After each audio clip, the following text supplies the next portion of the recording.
Hi అండి. ఇప్పటి రోజుల్లో ఆడపిల్లలైతే మగవాళ్ళతో సమానంగా ప్రతి దాంట్లోనూ సమఉజ్జీగా ఉంటున్నారు. చేసే పని అవ్వచ్చు, ఏదైనా అవ్వచ్చు. సో మగపిల్లలే మగపిల్లలే చేయాలి కర్మకాండ అనేది కూడా లేకుండా ఆడపిల్లలు కూడా ఏమాత్రం వెనకంజ వేయకుండా తల్లిదండ్రులకి ఇది కర్మకాండలు ఇవి కూడా చేస్తున్నారు. అది చాలా అప్రిషియేట్ చేయాల్సిన విషయం. ఎందుకంటే ఆడపిల్లలు కూడా పిల్లలే, తల్లి కడుపున పుట్టిన వాళ్ళే. వాళ్ళకి బాధ్యత అనేది ఉంటుంది ష్యూర్గా. మగపిల్లలే అని కాదు, మగపిల్లలు గొప్ప అని కాదు. చాలామంది వెనకటి రోజుల్లో వాళ్ళు మగపిల్లడైతేనే ఇవన్నీ చెయ్యాలి, ఆడపిల్ల ఇంటికి వెళ్ళి ఉండటం తప్పు, ఆడపిల్ల చేయటం కరెక్ట్ కాదు అని ఒక పార్షియాలిటీ మైండ్ సెట్ చూపించే వాళ్ళు కూడా చాలామంది ఇప్పటికీ ఉంటారు.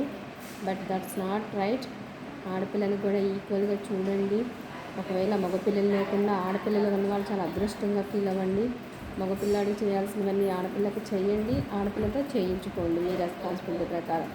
అంతే తప్ప 1% కూడా మీరు ఫీల్ అవ్వాల్సిన అవసరమే లేదు. ఆ మైండ్ సెట్ అనేది మీరు మార్చుకునే రోజు మీరు హ్యాపీ ఫీల్ అవుతారు. ఆడపిల్ల చూడటం ఏంటి, ఆడపిల్ల ఇంటికి వెళ్ళి ఉండటం ఏంటి, మగపిల్లోడు ఉంటే బాగుండేది ఏం ముద్రిస్తారు. ఎవరైతే ఓకే కదా, ఎవరైతే ఏముంది ప్రేమగా చూడటానికి.